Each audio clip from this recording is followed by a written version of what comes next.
Our final two, and this is another team that I'm emotionally attached to for some reason. I have no idea why, but over the past like 3 or 4 years, right before the Kawhi Leonard trade, I just developed an emotional attachment to the Toronto Raptors. What is your biggest question for them entering the offseason? What is the plan, I guess, long term to make this sustainable? Because yeah, it sounds cool to have all these dudes who are 6'7" through 6'9" with super long arms. Does it really work? Like, does that fit? Where are we going with this? How do you change and upgrade? Do you need more of a true old school five presence? I tend to doubt it, but I also think you're asking an awful lot of Pascal Siakam if you're gonna ask him to play the five 82 games and then be fresh and ready for the playoffs. I just think that that's a big ask. But yeah, just what is the plan? Now I say that with very little skepticism because there's no GM in the league I trust more to figure it out than Masai Ujiri and Bobby Webster and that front office staff there. And I also will say, when is the next time Masai takes the home run cut? Because it's coming. Mm-hmm. We know it's coming. He's building, he's stacking pieces. It's coming. I don't know that it's this off season, but it's coming and it's coming soon. He is gonna, nobody will go for it all more than he will. Like and he has that cachet to do it. And knowing if he misses, well, that's all right. We'll just retool around it and figure it out after. So, but it's coming. There's gonna be somebody who's gonna pop and he's gonna go get him.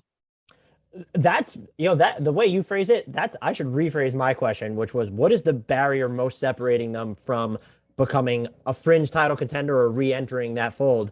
I had shooting more of a like another half court initiator because they clearly need that, or is it the Raptors' desire to even bust through that barrier for the time being to where they might be content?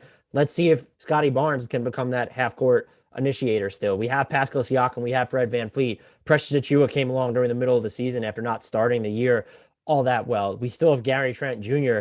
They're a very good team. They were just top five in the Eastern Conference, and they could very well be just as high, if not better than that, next season without doing anything wholesale to the roster.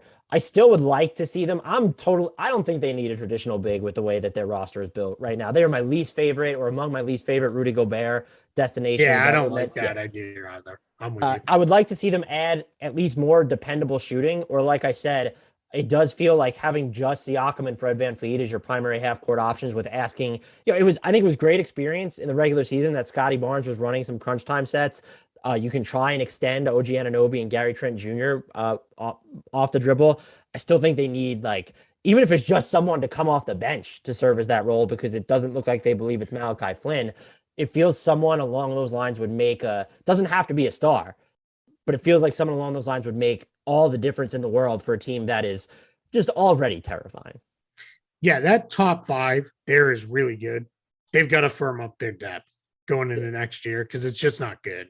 Like that killed them in the first round because once Van Vliet was hobbled and then out, and then Trent being kind of more or less kind of out for a little bit, you really that got exposed. The depth is just not there. So yeah, figure that depth part of it out and go because yeah, that top five. It's funny too because for a long time I was like, oh gee, man, that's the guy. There's no way they could ever move him. Now I'm like, is he the guy who goes? Because Right. you've got Scotty Barnes. Like, I'll quick aside on Scotty Barnes.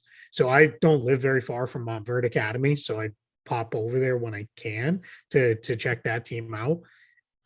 I saw him and I was like, holy crap, this dude he's gonna be an NBA player.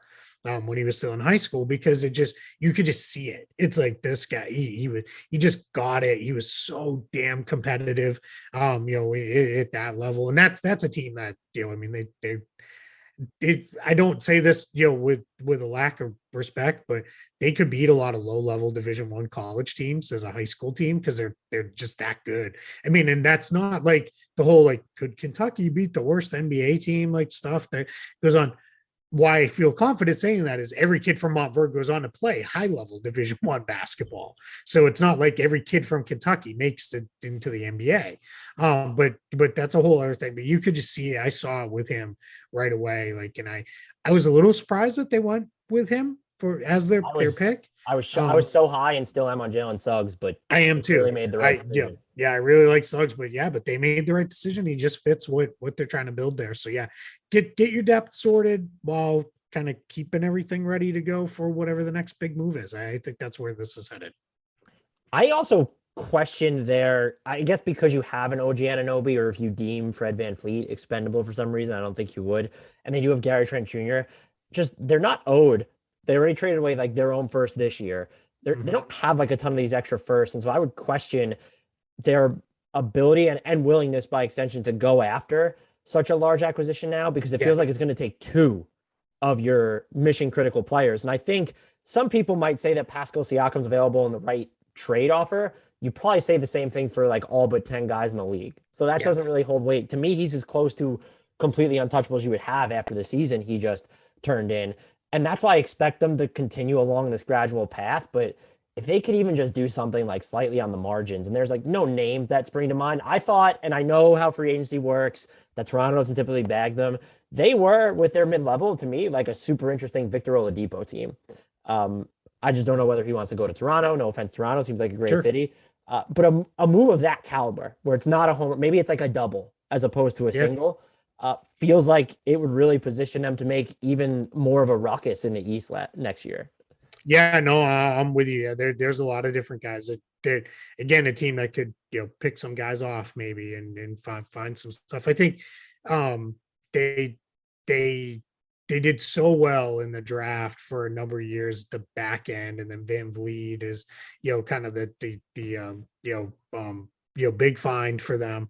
Uh then there's been some misses in the recent years, like Malachi Flynn hasn't popped the way I think they'd hoped, and that happens, and that's not a big criticism. Nobody's perfect in the draft. There, especially when you're picking quite often in the 20s. It's hard to nail all those picks, but it just shows when you don't. Those guys don't develop into the assets you want, and then it becomes a little bit harder to make those deals without throwing in one of your big ticket guys, because it's just those are the guys who carry the value. But yeah, I'm with you. I don't think it's this year, but it's coming eventually. They're going to make that big play, and it'll be probably like it was with Kawhi. It'll be somebody who's not overly interested in being where they're at, and the Raptors will say, you know what, we'll bring you in, and if it's a 1 or 2 year thing, so be it. We'll go compete for a title, and then we'll reset and go after it. I don't think they have any problem with doing it that way. They also obviously need to resign Chris Boucher, because to do so would be unforgivable, and I'd be heartbroken. That went without saying. He's going to be a hot free agent, I think. I think there's going to be a lot of teams pushing for him, because I think a lot of teams are going to look at like, hey, this guy can, come off your bench, play the 4 or the 5, with range, rim protection. Like that's, I mean, nobody loves bigs that can block shots and shoot more than everybody in the NBA right now. So he's definitely, I think going to be a free agent target for a handful of teams. He would be my two favorite fits from outside of Toronto were Charlotte, and then I'm not sure if he provides enough shooting now, but if New Orleans is going to go like we don't need to go after this high end route, I'd like Chris Boucher and Zion on the court at the same time. I'll take that frenetic energy all Sure. day.